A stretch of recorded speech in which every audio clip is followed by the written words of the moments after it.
dalam nama Yesus kami bersyukur untuk firman Tuhan yang sudah kami siap untuk menerimanya. Yang percaya sama-sama katakan amin. Haleluya. Bapak Ibu Saudara yang kasih, shalom. Haleluya, haleluya. Yang di bawah bagaimana? Sukacita? Yang di rumah? Kok nggak dengar ya? Haleluya. Nah, pagi ini kita bersyukur kita bisa ada kembali untuk dengar firman Tuhan. Dan hari ini saya akan melanjutkan firman Tuhan yang kemarin hari Minggu, 2 minggu yang lalu kan. Kan kemarin Minggu kan ada pendeta tamu kan. Nah, hari ini kita masih lanjutkan firman Tuhan itu, saudara. Masih ingat nggak apa temanya? Ya, menikmati kebahagiaan Tuhan dalam hidup ini. Siapa yang ingin bahagia? Dunia bisa nggak beri? Nggak bisa. Dari dunia itu semua selalu tergantung keadaan, situasi dan kondisi kan. Lagi aman, enak, COVID datang, stres. Sekarang mulai agak baik, agak lumayan ya kan. Tapi dari Tuhan tidak terpengaruh semua itu. Karena itu langsung kita dikirim langsung dari surga, amin. Kebahagiaan itu. Nah, tapi sebelum kita masuk, seperti biasa, ingat nggak? Tema besar kita tahun 2022 apa? Ya, tahun kemuliaan Tuhan bagi, ya, tahun kemuliaan Tuhan bagi roh yang menyala-nyala. Nah, sebelum kita dengar firman Tuhan, saya ingin kita ungkapkan ini, supaya ini menjadi sesuatu. Ya kan, sesuatu yang dikatakan berulang-ulang itu akan mempengaruhi, amin. Makanya saudara lihat orang sebarkan propaganda kan, itu kadang-kadang kita lihat ini kan negatif, diulang-ulang jadi kebenaran. Nah, bayangkan kalau kita ungkapkan segala kebenaran Tuhan berulang-ulang. Dalam perjanjian lama bilang waktu engkau duduk, engkau jalan, engkau apa, selalu ceritakan tentang firman. Amin. Nah, janji Tuhan itu. Nah, hari ini saya akan katakan 2022 tahun kemuliaan bagi roh yang menyala-nyala ya. Jadi kita bisa mengalami kemuliaan Tuhan kalau roh kita tuh tetap menyala-nyala. Amin. Nah, hari ini kita lanjutkan tema kita seperti yang kemarin, yaitu menikmati apa? Kemuliaan Tuhan dalam hidup ini. Ya kan, kemarin kita sudah baca sama-sama. Setiap orang ingin yang namanya apa? Menikmati kebahagiaan. Ya kan, menikmati kebahagiaan Tuhan dalam hidup ini. Saya percaya setiap orang ingin menikmati. Makanya ada wanita-wanita kalau cari pacar yang untuk jadikan suami pasti dia lihat, penampilannya keren. Tinggi 175. Badan asik. Kekar banget juga jelek. Ya kan, itu kulit. Ya kan, pas lah, ya kan, tinggi, six pack ya kan. Lumayan pakai kaos agak pendek-pendek sini kan. Turun dari Lamborghini, bahagia sekali saya kalau jadi istrinya. Ya kan mata-mata jasmani kan gitu kan. Ya kan, begitu juga yang laki. Lihat, gila cantik banget, lu lihat dong hidungnya itu. Mancung, benar-benar mancung nih. Ya kan, lihat dong alis matanya tuh, seperti taji ayam. Saudara pernah lihat taji ayam enggak? Taji ayam jantan tuh loh. Kan dari halus sampai besar tuh kan, bayan alisnya kayak taji ayam. Lu lihat dong bulu matanya tuh seperti nyur melambai di tepi pantai. Bayan 2 meter ke bawah. Ya kan? Begitu nikah, 1 tahun, 2 tahun, enggak cocok. Pret. Itu kan penilaian-penilaian kita kebahagiaan dengan ukuran-ukuran kita, amin. Tapi yang Tuhan janji kebahagiaan dalam dia tuh mantap. Amin. Saudara lihat, ini semua orang cari, saudara lihat. Ini semua menjadi apa? Kerinduan setiap kita kebahagiaan. Tapi ternyata Yesus ajar tuh konsep kebahagiaan tuh berbeda dengan konsep yang diajarkan oleh pandangan-pandangan manusia secara umum. Nah, itu sebabnya kemarin kita sudah bahas yang pertama, masih ingat nggak? Hah? Apa yang Tuhan ajarkan untuk dapat menikmati kebahagiaan di dalam dia, kemenikmatian Tuhan di dalam hidup ini. Yang pertama kemarin kan saya udah bahas dalam Matius pasal 5. Kita buka dulu Matius pasal 5 ya kan. Saya ingatkan kembali aja saudara. Kemarin yang pertama apa? Hah? Masih ingat enggak ayat yang ketiga? Berbahagialah orang yang miskin di hadapan Allah. Kemarin saya udah jelaskan. Terus yang kedua masih ingat? Yang kedua, yang berduka cita. Saya udah jelaskan kemarin yang berduka cita ya. Terus yang ketiga apa? Yang lemah lembut, bukan lemah gemulai. Ya, lemah lembut. Saya kemarin sudah jelaskan lemah lembut itu bukan yang ngomongnya tadinya kencang karena sudah suruh lemah lembut lalu nyaris tak terdengar. Sampai kaki pun diinjak. Mas, permisi mas. Kaki sampean ada di atas kaki saya. Itu bukan lemah lembut. Itu on ya kan. Nah bukan ukuran-ukuran seperti itu ya. Itu seringkali bisa dibuat-buat. Itu yang ketiga. Yang keempat kemarin apa? Lapar dan haus akan kebenaran. Nah sekarang kita lanjutkan bagaimana yang Yesus ajarkan tentang konsep untuk mengalami kebahagiaan Tuhan di dalam hidup kita ini. Supaya benar-benar kebahagiaan itu bukan dari luar tapi dari dalam yang keluar. Kalau dari luar selalu semua terpengaruh oleh situasi. Semua yang ada di bawah kolong langit di atas dunia ini semua pasti berubah. Yang tidak pernah berubah cuma satu, perubahan itu sendiri. Saya ulangi, karena ini butuh IQ yang lumayan. Semua di kolong langit ini pasti berubah. Yang tidak pernah berubah adalah perubahan itu sendiri. Artinya apa? Pasti semua berubah. Amin? Kita dulu muda enggak? Sekarang udah tua belum? Ya lumayan. Ya kan? Dulu ganteng enggak? Sekarang ya agak berkurang. Saya gini-gini ganteng juga saudara. Lihat aja yang main drum itu gimana. Beda-beda tipis lah. Ya kan karena rambut aja. Ya. Nah saudara lihat tadi sebenarnya mau pakai rambut palsu saudara. Kan lumayan juga kan agak gondrong gini kan. Cuma rasa-rasa kok udah gak pantas. Ya udah akhirnya copot lagi. Saudara lihat kita semua tuh di dunia pasti berubah. Tapi yang tidak pernah berubah sesuatu dalam Tuhan karena itu dari dalam akan keluar. Amin.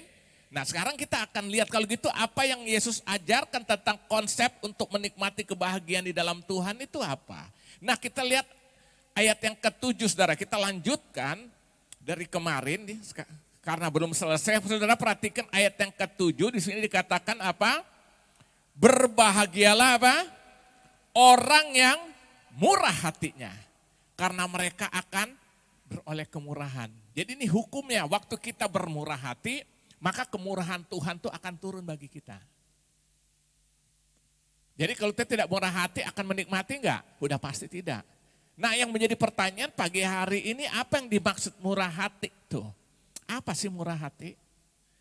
Nah saya coba pelajari lihat di dalam konteks aslinya kata murah hati itu saudara di dalam bahasa Yunani itu dipakai kata elemon. Elemon itu artinya hati yang penuh belas kasihan, hati yang berbelas kasihan. Itu di dalam bahasa Yunani dipakai kata elemon. Nah saya coba lihat dalam konteks bahasa Ibrani itu dipakai kata keset. Jadi murah hati itu dipakai kata keset. Apa artinya keset? Keset itu artinya kemampuan untuk menempatkan diri dalam diri pribadi orang lain sehingga dapat melihat, berpikir, dan merasakan menurut apa yang dirasakan, apa yang dilihat, apa yang dipikirkan oleh orang lain. Itu yang disebut dengan keset. Sebenarnya sama aja pengertiannya dengan elemon itu. Artinya kita melihat orang lain, bagaimana dia melihat, bagaimana dia berpikir, bagaimana dia rasakan. Nah kita bisa merasakan semuanya itu.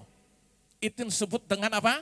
Keset. Saya beri contoh gini, misalnya ada orang sakit, sampai kita rasakan seakan-akan yang sakit itu bukan hanya dia, kita juga sakit. Jadi kita ada di dalam diri dia gitu loh. Nah ini disebut dengan elemon atau ini disebut dengan bahasa Yunani dengan keset. Nah mungkin bahasa Indonesia mungkin bisa diartikan empati kali ya. Simpati dengan empati itu beda. Simpati itu hanya rasa ya tertarik atau misalnya ada orang sakit, aduh kesian ya, bersimpati. Tapi kalau empati seakan-akan yang sakit itu bagian kita. Sampai mungkin kita turut panik. Bagaimana saya bisa menolong dia. Itu yang namanya empati. Nah, di dalam bahasa Ibrani itu disebut dengan kata keset, dalam bahasa Yunani disebut dengan kata elemon. Artinya apa? Ada hati yang penuh belas kasihan. Nah, saudara lihat. Nah, saudara perhatikan ini. Jadi saudara, ini akan menimbulkan satu kebahagiaan dalam hidup karena kemurahan hati seperti ini, dan dampak dari semuanya itu kemurahan Tuhan selalu mengalir bagi orang seperti ini. Nah, Yesus bilang, berbahagialah orang yang murah hatinya karena mereka akan beroleh kemurahan. Saya percaya waktu kita murah hati, kemurahan Tuhan akan terus mengalir bagi kita. Keset daripada Tuhan, elemon daripada Tuhan itu akan mengalir terus kepada kita. Murah apa? Murah hati. Makanya kalau saudara pelajari Alkitab, Yesus tidak pernah tergerak oleh satu hal yang lain. Satu-satu yang membuat Yesus bermurah hati karena tergerak oleh rasa belas kasihan. Jadi murah hati itu ya rasa belas kasihan itu, saudara. Coba saya beri contoh, saudara buka dalam Markus pasal yang pertama. Atau kita lihat dulu dalam Matius supaya nanti kita tidak pindah-pindah. Matius pasal 14, saya beri beberapa contoh. Dalam ayat yang lain-lain juga banyak sekali. Perhatikan Matius pasal 14 ayat 14. Sudah? Ketika Yesus mendarat, ini waktu Yesus beri makan 5.000 orang. Ia melihat orang banyak yang besar jumlahnya. Kita tahu cerita ini sekitar 5.000 orang yang Tuhan Yesus beri makan, belum termasuk wanita dan anak-anak. Maka tergeraklah hati Yesus oleh apa? Belas kasihan kepada mereka dan ia menyembuhkan mereka yang sakit. Dengar saudara, ini salah satu contoh Yesus menunjukkan satu sikap hidup yang namanya apa? Murah hati. Murah hati itu berbicara tentang belas kasihan. Tadi saya sudah jelaskan, keset itu artinya rasa satu menempatkan diri kepada diri orang lain sehingga ada satu perasaan belas kasihan waktu seseorang mengalami sesuatu gitu loh. Misalnya orang itu sakit, ada belas kasihan, kita bukan hanya bersimpati, bagaimana aku bisa menolong orang ini. Nah, Yesus tergerak oleh belas kasihan. Nah, buka lagi satu ayat saudara lihat. Markus pasal yang pertama. Markus pasal yang pertama. Saudara lihat, ini ada beberapa contoh saudara. Yesus itu tergerak bukan karena kleman-kleman kita, tapi oleh belas kasihan. Lihat Markus pasal yang pertama, saudara lihat di situ ayat 40 sampai 41. 40 sampai 41, seorang yang sakit kusta datang kepada Yesus, ya kan? Dan sambil berlutut di hadapannya, ia memohon bantuannya. Artinya saya kalau pakai bahasa lain, dia minta pertolongan Tuhan. Katanya, kalau engkau mau, engkau dapat mentahirkan aku.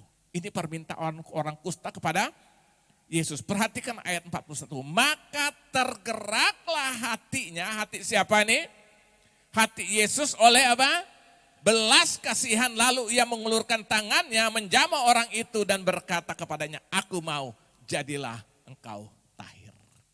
Yesus selalu tergerak karena apa? Belas kasihan. Inilah yang disebut dengan kemurahan hati itu. Ada rasa belas kasihan saudara. Ada belas kasihan. Ini saudara saya mau katakan, jadi yang Yesus ajarkan di sini, ayat yang ke-7 dia berkata, berbahagialah orang yang murah hatinya karena mereka akan beroleh kemurahan. Ini juga berbicara tentang rasa belas kasihan kepada siapapun. Nah, orang seperti ini akan dapat apa? Kemurahan dari Tuhan. Dengar baik, Yesus tidak pernah tergerak karena permintaan kita semata-mata. Jadi jangan suka klaim-klaim Tuhan. Siapa yang suka klaim lalu doa? Tunjukkan ayatnya di mana ada klaiman. Saya klaim Tuhan, janji Tuhan, seakan-akan Tuhan pelupa. Ya kan? Saya sampai kadang-kadang lihat ada orang doa, kami klaim janjimu Tuhan, kami klaim. Dalam hati saya hidup lu aja masih morat-marit, klaim. Saudara lihat, Tuhan tidak pernah tergerak dengan itu. Tuhan tergerak oleh belas kasihannya. Makanya kita hanya minta belas kasihannya, amin. Kita sering kan klaim, saya berapa kali dengar kalau orang kelihatan kita klaim janji Tuhan. Dalam hati lu hidup aja masih morat-marit, masih kiri kanan. Lo jujur, kita ini kan hidup kadang-kadang masih buat banyak salah kan. Masih pergumulan menyakitkan hati Tuhan, mendukakan Roh Kudus. Tapi klaim-klaim saudara, siapa kita? Tidak ada dalam Alkitab tuh klaim, adanya kata klaim tuh di PT Asuransi. Loh, klaim tuh ada di asuransi. Dan waktu kita klaim asuransi itu karena kita sudah melakukan dahulu. Saudara asuransikan mobil umpama. Misalnya harga mobil 300 juta. Udah Pak, oke 300 juta, Bapak harus bayar umpama 3%. Berapa jadi? 3 juta gitu kan. 3 juta. Oke, begitu kita ambil, dapat, oke, kasihkan aja polis asuransi, kita terima itu. Mulai start hari ini, tanggal berapa nih? 20 Maret. 1 tahun berarti sampai 20 Maret 2023. Desember keserempet, mobil penyok, lampu pecah, spion atau mungkin spion hilang corong orang. Saudara tahu, tinggal datang ke asuransi, saya klaim asuransi. Supaya diganti, asuransi pasti mengganti. Kenapa? Kita sudah bayar lebih dahulu. Saya mau tanya, saudara sudah bayar apa sama Tuhan? Sudah bayar apa? Jujur aja kita. Nah jadi nggak ada kata klaim, minta belas kasihan Tuhan turun. Nah saudara lihat, Yesus selalu tergerak dalam kemurahannya yang bentuknya belas kasihan. Kayaknya enak lah kalau kita doa Tuhan, aku minta belas kasihan-Mu. Rasanya kita merendahkan diri kita di bawah Dia yang maha besar. Kan beda dengan aku klaim. Itu asuransi ya, Tuhan Yesus bukan perusahaan asuransi. Dia satu pribadi berdaulat penuh atas hidupan kita. Amin. Jadi saudara lihat di sini Yesus bilang, diajarkan di sini ayat ke-7, berbahagialah orang yang murah hatinya karena mereka akan beroleh kemurahan. Murah hati artinya ada satu rasa belas kasihan. Ini disebut dengan keset atau disebut dengan elemon. Nah Yesus bilang orang-orang seperti ini dia akan mengalami kemurahan Tuhan. Nanti saudara boleh baca di rumah Lukas pasal 10 menceritakan tentang seorang Samaria. Lukas pasal 10, 25 sampai ayat 37. Ini menceritakan waktu seseorang sedang diserang oleh satu pekejahat, seorang penjahat, seorang perampok, seorang penyamun, sampai dia dirampok, dia disiksa, pokok dilukai. Apa yang terjadi? Tiba-tiba imam-imam orang ini, imam-imam Yahudi, imam-imam para ahli Taurat pas lewat. Dia lihat, dia menghindar cari jalan seberang. Untuk menghindari apa? Orang yang sedang mengalami masalah ini. Sudah hancur-hancuran, sudah dicuri, ini saya pakai bahasa gampangnya aja. Imam, orang-orang Farisi, dia lewat. Tiba-tiba gak lama lagi Tuhan Yesus bilang ada orang-orang Lewi lewat. Siapa orang Lewi? Orang-orang Lewi, orang dipilih tetapkan Tuhan untuk melayani bait Allah. Ya kita nih loh pelayan-pelayan Tuhan. Dia lihat, dia lewat, menghindar masa bodoh. Tiba-tiba datang seorang Samaria. Nah siapa orang Samaria? Orang Samaria orang yang kastanya rendah di bawah orang-orang Yahudi. Saya udah pernah jelaskan. Kenapa dianggap kasta rendah? Karena orang Samaria merupakan keturunan kawin campur. Jadi orang-orang Yahudi, suku-suku 12 Israel, salah satu suku misalnya kawin dengan suku di luar suku Israel, mereka punya anak, keturunan ini disebut Samaria. Mereka tidak bisa bergaul dengan orang Israel Yahudi, kastanya beda. Berarti enggak masuk hitungan enggak? Begitu dia lihat, dia datang, dia tolong, dia obatin, dia bawa ke tempat penginapan, dia nginapkan. Lalu dia pesan kepada yang punya penginapan, tolong nginapkan ini, nanti kalau ada biaya yang masih kurang, aku akan datang kembali dan aku akan menolongnya. Saya mau tanya, siapa yang memiliki kemurahan hati? Imam, orang Lewi, atau orang yang tidak masuk hitungan ini? Orang Samaria ini menyenangkan hati Tuhan. Nah jujur kita kadang-kadang, kita bilang kita orang Kristen, kita pelayanan, tapi jujur kemurahan hati gak ada dalam diri kita. Belas kasihan, membantu, menolong. Jangankan gitu, maaf. Kadang-kadang kita untuk memberikan sesuatu untuk pekerjaan Tuhan aja kita susah hitung-hitungannya. Saya mau tanya, macam perpuluhan itu diajar di Alkitab? Berat enggak ngasih? Oh, ntar aja lah, Tuhan tahu nih. Kita selalu membuat sesuatu untuk melegalkan pelanggaran kita. Benar nggak? Setuju enggak? Kita jujur, kadang-kadang kita buat itu kan. Saya beri contoh, misalnya kita disuruh buat perpuluhan. Jangan saudara pikir saya ngomong ini supaya terserah saudara, saya ngomong kebenaran firman. Dapat 1 juta, beri 100.000 gampang nggak? Masih gampang. Lalu kita berdoa, terima kasih aku bisa memberikan kesempatan ini Tuhan aku beri. Begitu Tuhan lihat, Tuhan naikkan 10 juta. Mulai agak-agak bimbang enggak? Berarti 1 juta. Ya kan? Udahlah apa boleh buat, gue paksakan diri. Luar biasa orang yang setia memberi. Tuhan naikkan lagi 50 juta. Mulai makin begini enggak hati? 5 juta. Makin berat. Akhirnya apa? Tapi masih maksakan diri, oke 100 juta, 10 juta. Coba saudara renungkan. Dari yang tadi cuma 1 juta, sekarang menjadi 10 juta. Kita keluarkan umpama 10 juta masih ada berapa? 90 juta dari awal cuma 1 juta. Tapi kita selalu melihat apa yang kita lakukan. Ini membuat berat. Nah Yesus berkata orang yang murah hati akan mendapat kemurahan. Saya berbicara dalam konteks yang sangat lebar. Artinya sama siapapun kita harus tunjukkan belas kasihan. Kemurahan hati itu, amin. Yesus bilang orang-orang seperti ini dia akan mendapatkan kemurahan dari Tuhan. Amin. Saya tetap percaya orang yang selalu memurah hati untuk siapapun termasuk pekerjaan pasti kemurahan Tuhan akan dicurahkan. Saya mau katakan waktu kita hidup dengan kemurahan hati, kemurahan itu akan terus mengalir. Amin. Percaya saya.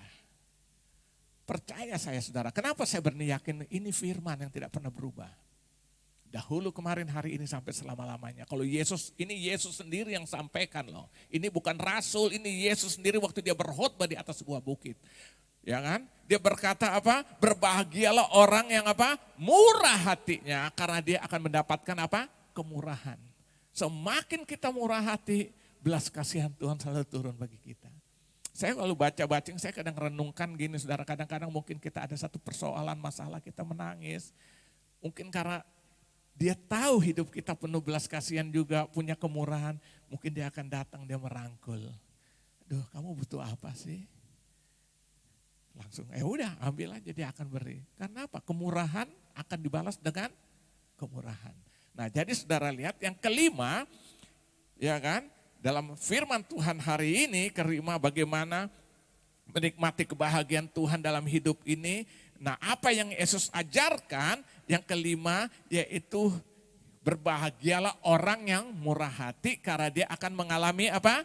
Mendapatkan kemurahan. Jadi kita waktu hidup murah hati, pasti kemurahan Tuhan akan turun bagi kita. Siap? Ingin menikmati kemurahan Tuhan? Belajar murah hati. Belajar menjadi elemon. Sikap hati kita harus menjadi sikap hati yang elemon, sikap hati yang keset itu loh. Orang lihat susahan pun kita rasakan apa yang dia rasakan. Sehingga dorongan itu tidak bisa tidak, aku harus tolong dia. Ini namanya apa? Keset itu. Amin. Dan waktu kita lakukan itu, belas kasihan, kemurahan Tuhan selalu hadir dalam kehidupan kita. Amin. Ini yang keberapa? Yang kelima. Yang keenam. Ya, kita lihat keenam apa yang Tuhan Yesus ajarkan supaya menikmati kebahagiaan Tuhan dalam hidup ini. Yang keenam saya pelajari, perhatikan ayat yang ke-8. Berbahagialah orang yang suci hatinya karena mereka akan melihat Allah. Berbahagialah orang yang suci hatinya karena mereka akan melihat Allah. Apa itu suci? Suci itu gak pernah buat dosa. Mungkin gak? Mungkin tidak bisa, gak pernah buat dosa. Gak mungkin, itu omong kosong. Sejak manusia jatuh dalam dosa, kita ini menjadi orang berdosa. Kita sudah ditebus juga, kita sudah lahir baru pun roh kita masih hidup, tapi daging kita ini masih warisan lama sehingga kita bergumul setiap hari. Nah, suci di sini Itu disebut dengan agios dalam bahasa Yunani. Ya kan, itu disebut dengan agios. Artinya apa? Dipilih, dipisahkan. Dalam bahasa Ibrani disebut kados. Itu sama, artinya apa? Kita dipilih, dipisahkan, dikhususkan supaya apa? Hidup kita yang sudah dipisahkan untuk siap menjadi berkat kembali.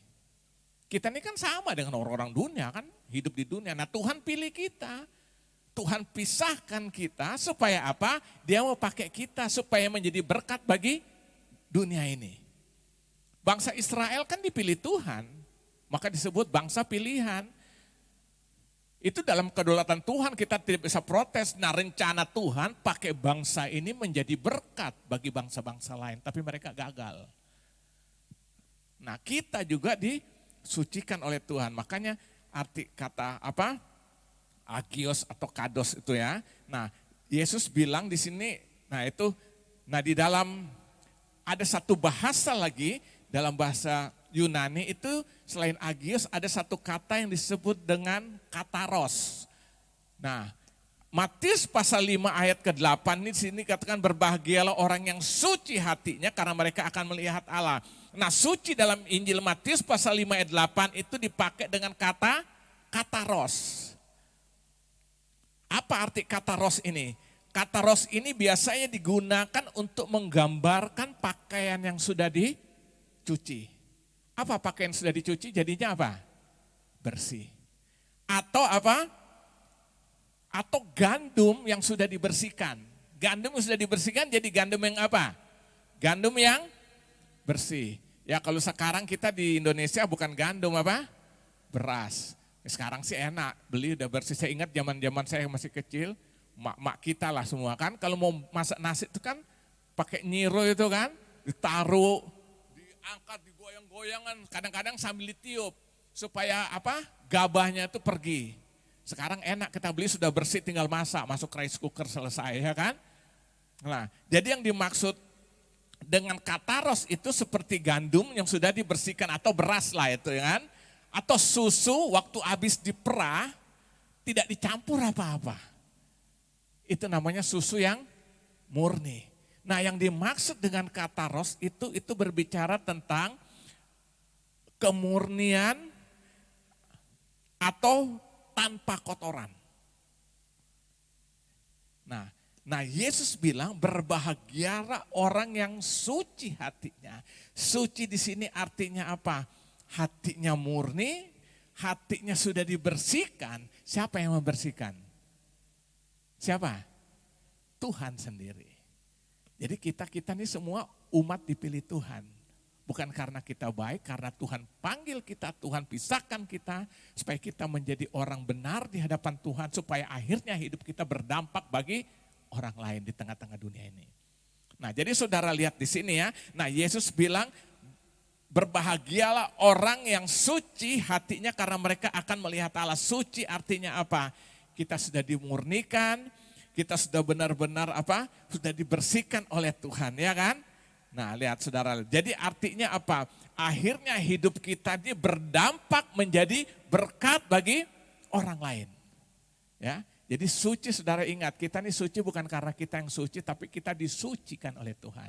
Kita dibenarkan oleh Tuhan. Dan dampak dari kebenaran itu, maka akan keluar kehidupan yang sudah dimurnikan, adalah kehidupan kita sudah dimurnikan, kehidupan kita sudah bersih karena Tuhan, karena darah Yesus yang tertumpah. Amin. Makanya saya kadang-kadang kurang sepaham ada orang bilang, ayo kita puji Tuhan, kita mau majak ya kan. Sampai ada pengajaran-pengajaran yang berkata bahwa tugas orang memimpin pujian di depan ini, song leader itu saya lebih senang pakai song leader bukan pakai WL. Karena menyembah itu memang siapa yang memimpin itu pribadi, tapi kalau memimpin pujian ya benar kita memimpin pujian. Saya enggak tahu kapan mulai ada kata istilah worship leader itu kan. Emangnya kita menyembah dipimpin orang, menyembah itu pribadi kita dengan Tuhan. Tapi kalau song leader memimpin pujiannya, ayo kita masuk hadirat Allah ya kan. Jadi seakan-akan pujian itu membuat kita masuk hadirat Allah. Salah, yang membuat kita bisa masuk hadirat Allah karena darah Yesus yang tertumpah. Amin. Baca dalam Injil Matius, waktu Yesus mati, tabur pemisah ruang kudus dan ruang maha kudus terpecah dua. Sehingga setiap orang bisa langsung berjumpa dengan Yesus, tidak pakai perantara lagi. Makanya Yesus disebut imam besar. Karena darah itu membuat kita bisa masuk hadirat Allah. Amin. Jadi kita memuji Tuhan untuk supaya masuk hadirat Allah. Bukan, kita memuji Tuhan membawa korban pujian syukur. Karena Tuhan sudah menyelamatkan kita. Amin. Makanya ayo kita kalau nyanyi itu sungguh-sungguh saudara. Nah kita kembali. Jadi saudara lihat di sini berbahagia orang yang suci hatinya, artinya orang yang sudah dimurnikan, orang yang hidupnya sudah tanpa kotor di hadapan Tuhan. Nah Yesus bilang begini, orang seperti ini dia akan apa? Dapat melihat Allah. Jadi kalau orang-orang munafik, bisa enggak? Munafik ini. Ya, jadi kita bukan lagi hidup dalam kemunafik, kita sudah suci, murni di hadapan Tuhan. Makanya Yesus pernah berkata dalam ayat 37 kita lihat. Matius pasal 5 masih tetap ayat 37. Ayat 37 perhatikan, ayat 37 di situ dikatakan, jika ya, hendaklah kamu katakan, ya. Jika tidak, hendaklah kamu katakan, apa yang lebih daripada itu berasal dari si jahat, dari Satan. You know Satan? Setan, iblis. Kenapa Yesus katakan ini? Supaya menjaga kesucian dan kemurnian hati kita. Dia bilang lebih daripada itu hanya berasal dari si jahat, si iblis. Jadi kita harus berani bilang jujur, ya oke, gua salah, oke selesai. Jangan belat-belit, itu sudah pasti bukan dari Tuhan. Kenapa Tuhan Yesus ajarkan ini? Supaya kita tetap memiliki yang namanya kesucian hati di hadapan Dia. Jika ya katakan ya, jika tidak katakan selebihnya ya iblis. Kalau orang Jawa bilang iblis itu enak, iblis mantap gitu. Ya kan? Saudara lihat. Nah itu sebabnya Yesus bilang itu. Kalau kita tidak seperti itu pasti kita munafik. Benar gak? Pasti. Nah itu sebabnya hari ini saudara, bagaimana supaya kita dapat menikmati kebahagiaan Tuhan di dalam hidup ini, yang Yesus ajarkan orang yang suci apa? Hatinya. Dan akhirnya kita lihat dampaknya apa? Kita lanjutkan terus. Berbahagialah orang suci hati, karena mereka akan melihat Allah. Apa yang dimaksud melihat Allah ini? Allah bisa dilihat enggak? Jadi apa dong ini? Melihat Allah. Artinya melihat Allah sini artinya apa? Akan merasakan kehadiran Tuhan dalam hidup ini, akan menikmati janji Tuhan dalam hidup ini, akan mengalami kuasa dan pertolongan Tuhan dalam hidup ini, dan akhirnya menikmati kemuliaan Tuhan dalam hidup ini. Jadi melihat Allah bukan dalam pengertian fisik kita bisa lihat, bukan, dia adalah roh adanya. Kita tidak bisa lihat, tapi kita bisa menikmati, merasakan kehadirannya dalam hati kita, dalam batin kita, dalam roh kita. Amin. Kita bisa merasakan itu.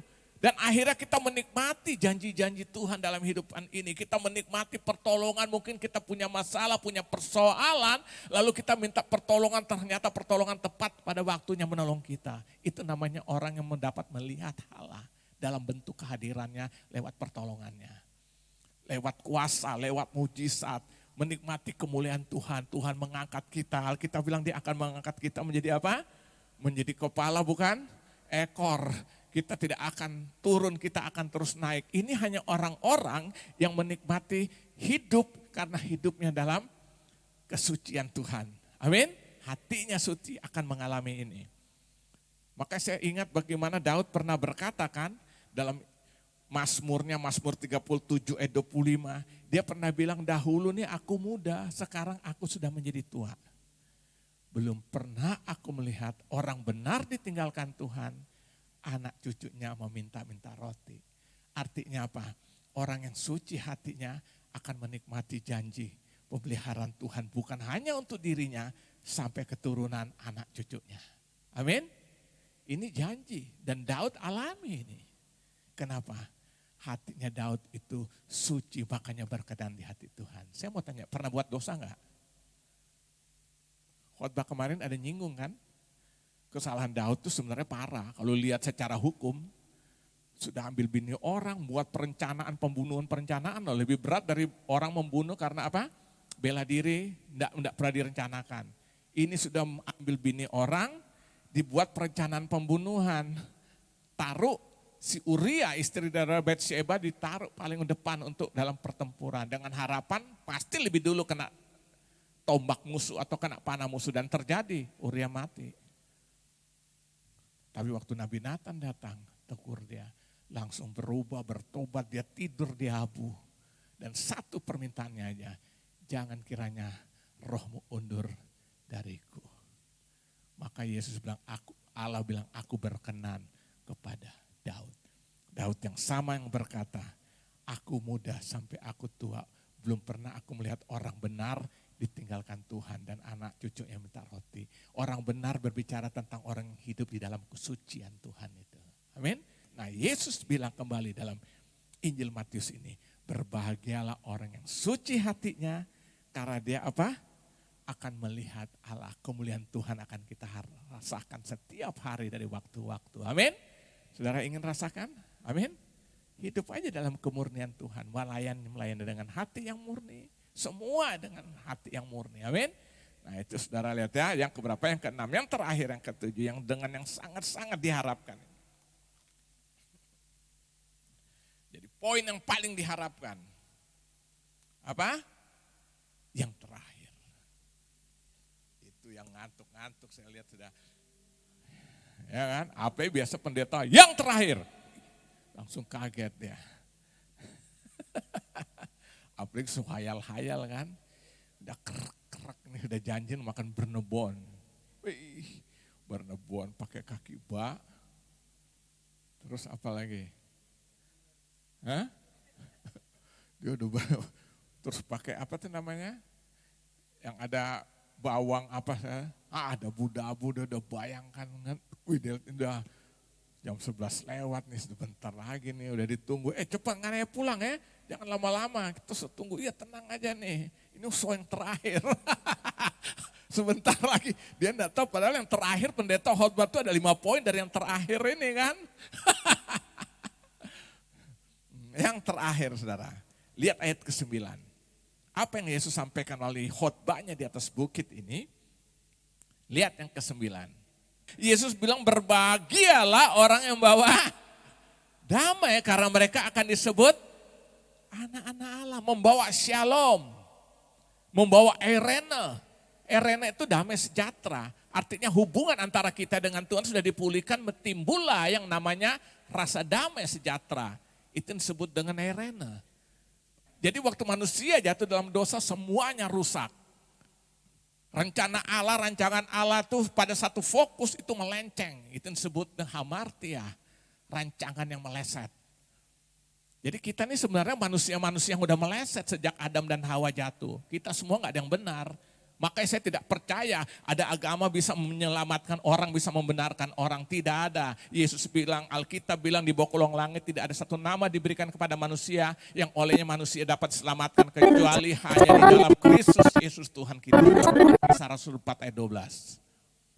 Yesus sendiri bilang di Yohanes 14 ayat 6, akulah jalan kebenaran dan hidup.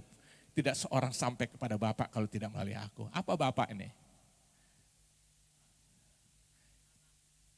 Ya, apa pengertian Bapak? Bapak itu sumber. Jadi jangan dengar Bapak, laki-laki. Enggak, Tuhan memangnya laki-laki. Enggak, itu kan dia roh. Dia enggak ada jenis kelamin. Nah arti Bapak itu berbicara tentang sumber. Allah kita yang kita ke dalam Yesus, dia sumber bukan? Sumber segalanya, sumber kehidupan, sumber keselamatan. Amin? Saudara lihat, nah waktu manusia jatuh dalam dosa, rancangan Allah itu meleset. Lalu Allah berupaya bagaimana menyelamatkan. Karena Allah konsekuen dengan seluruh firman-Nya, upah dosa ialah maut. Waktu tiba-tiba dia bilang, udah gue bubarin, berarti dia tidak konsekuen dengan firman yang dia sampaikan. Bagaimana caranya? Maka yang dia lakukan apa? Oke, semua orang harus mati karena dosa.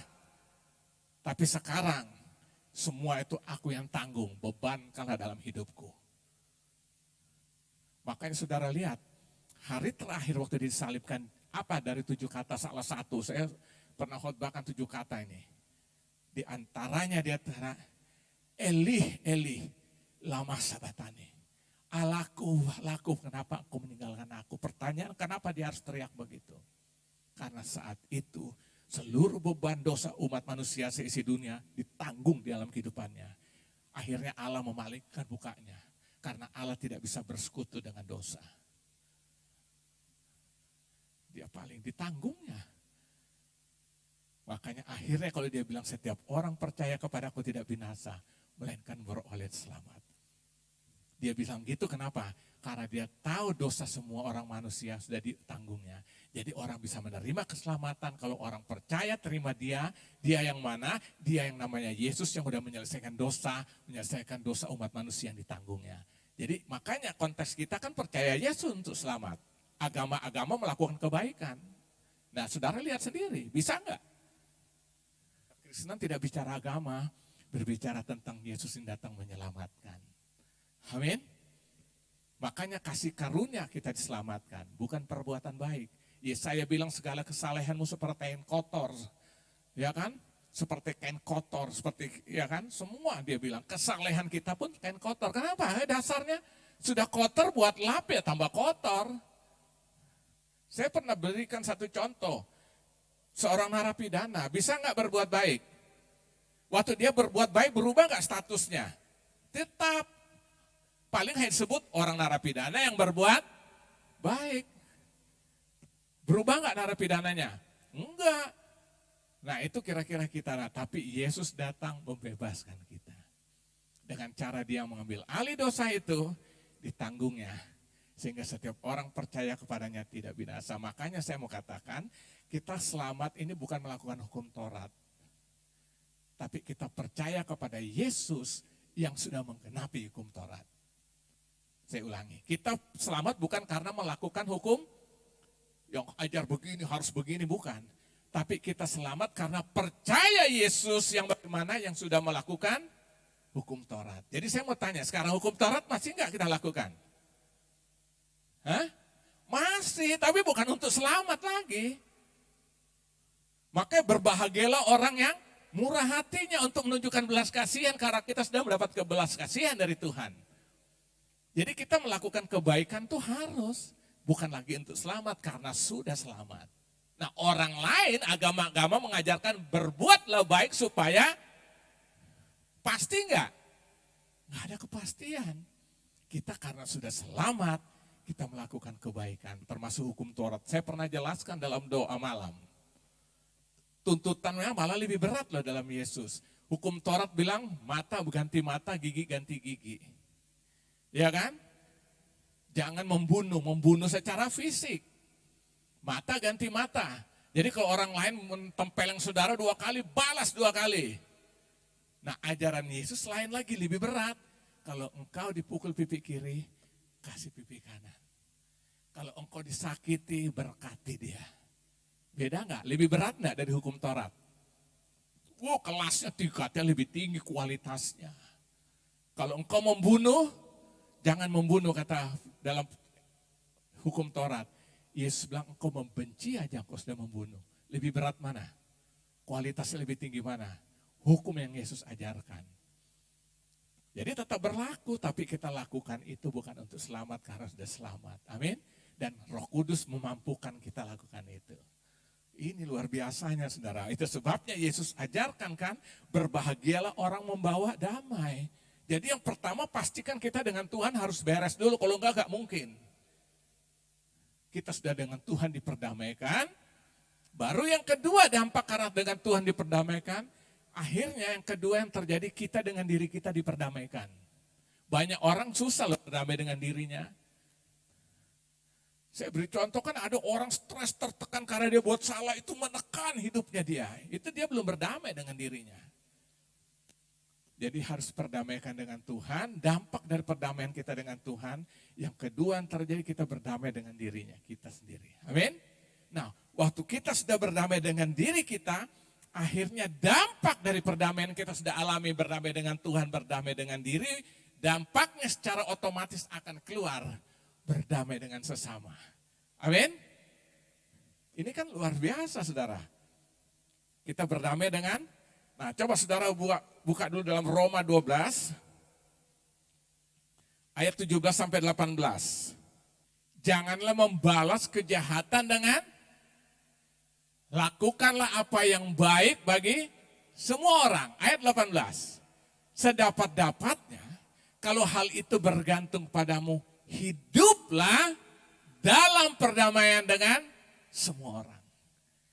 Dan ini dampak, kita bisa alami ini kalau pertama kita dengan Tuhan sudah berdamai, lalu kita berdamai dengan diri sendiri, dampaknya akan keluar berdamai dengan sesama.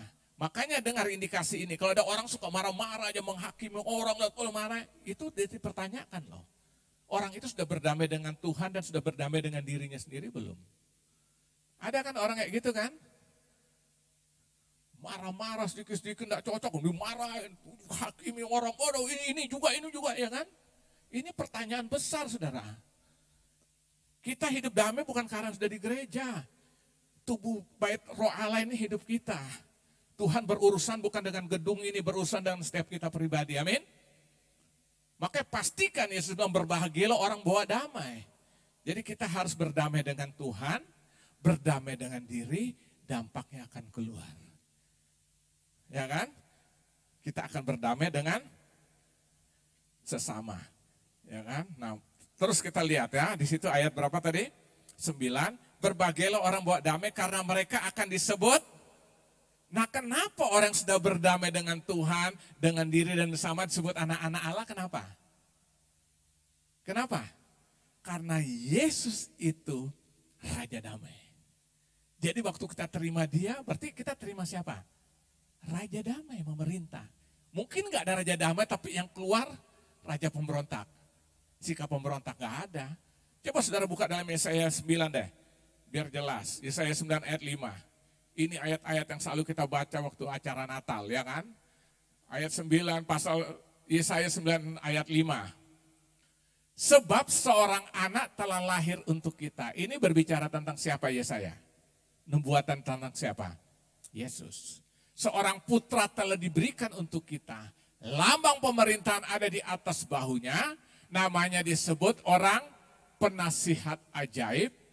Allah yang perkasa, Bapa yang kekal, terus Raja Damai. Ini berbicara tentang siapa nubuatan yang disampaikan Yesaya? Itu berbicara tentang Yesus yang akhirnya itu jadi kenyataan. Raja Damai datang ke dunia 700 tahun setelah ini. Lama ya, nubuatannya 700 tahun sebelum Yesus lahir. Tapi digenapi semua, nubuatan yang benar pasti digenapi. Lihat, dia disebut Raja Damai. Nah pertanyaan saya, waktu kita sudah terima Raja Damai, tapi hidup kita tidak bawa damai, itu dipertanyakan enggak? Ada Raja Damai dalam hidup, memimpin hidup kita. Berarti kalau kita bilang sudah ada Raja Damai, sudah terima Yesus, tapi tidak keluarkan kedamaian, tanda tanya besar. Nah Yesus bilang, berbahagialah orang yang membawa damai, karena mereka akan disebut anak-anak Allah. Kenapa disebut anak Allah? Karena Allah itu Raja Damai yang kita kenal dalam Yesus. Jadi waktu Yesus tinggal dalam kehidupan kita, maka dari hidup kita akan keluar kedamaian-kedamaian. Ada orang lagi ribut, kita datang, kenapa sih? Udahlah damailah. Ya kan? Berbahagia itu anak Allah. Ayo semua, saya selalu bilang gereja ini bengkel. Amin. Gereja ini bengkel siapa aja? Ya tingkat kerusakan macam-macam. Di bengkel mobil ada yang cuma sedikit bannya, dia punya lahernya mungkin pecah, ada yang udah parah banget. Kan gak apa-apa, itu urusan Tuhan yang bereskan, amin. Saya cuma tugas memberitakan firman, Roh Kudus akan menjamah dan Roh Kudus akan memulihkan semuanya, amin. Nah saudara lihat, tapi kita harus membawa damai sebagai anak-anak Allah, amin. Makanya perlu berdamai pertama dengan Tuhan, berdamai dengan diri sendiri, dampaknya akan bisa berdamai dengan sesama.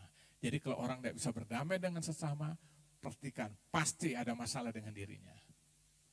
Percaya saya. Nah hari ini, biar kita mau jadi orang-orang buat damai, amin. Nah saya simpulkan firman Tuhan buat hari ini, ya kan, menikmati kebahagiaan Tuhan dalam hidup ini yang Yesus ajarkan yang kelima, murah hati. Ayo, siap jadi murah hati? senang menolong, senang memberi, senang apa aja. Sebatas yang kita bisa, tidak selalu bersifat uang loh, jangan salah. Kita murah hati, bisa lihat orang susah, kita datang, kita hibur, kita beri pengharapan, kita doakan, itu juga bagian dari kemurahan hati. Amin, luas banget. Nah, berbahagialah orang murah hati, pasti dia akan dapat kemurahan. Yang kedua, yang selanjutnya yang keenam, Yesus ajarkan apa? Berbahagia orang yang suci hatinya karena dia akan melihat Allah. Suci artinya apa? Hidup kita murni. Udah hati itu murni-murni aja lah, bersih aja, amin. Jangan tumpuk sampah-sampah. Ada kejengkelan, ada kebencian simpan, nah itu enggak bikin hati enggak murni. Tadi saya udah beri contoh, kan artinya dalam bahasa asli itu seperti gandum yang sudah dibersihkan, pakaian yang sudah dicuci. Itu kan menjadi bersih, menjadi murni. Amen. Yang keberapa? Yang ketujuh, biar kita tetap hidup membawa damai. Amin. Supaya hidup kita berdampak bagi banyak orang dan Yesus dipermuliakan. Tuhan Yesus memberkati. Haleluya, haleluya.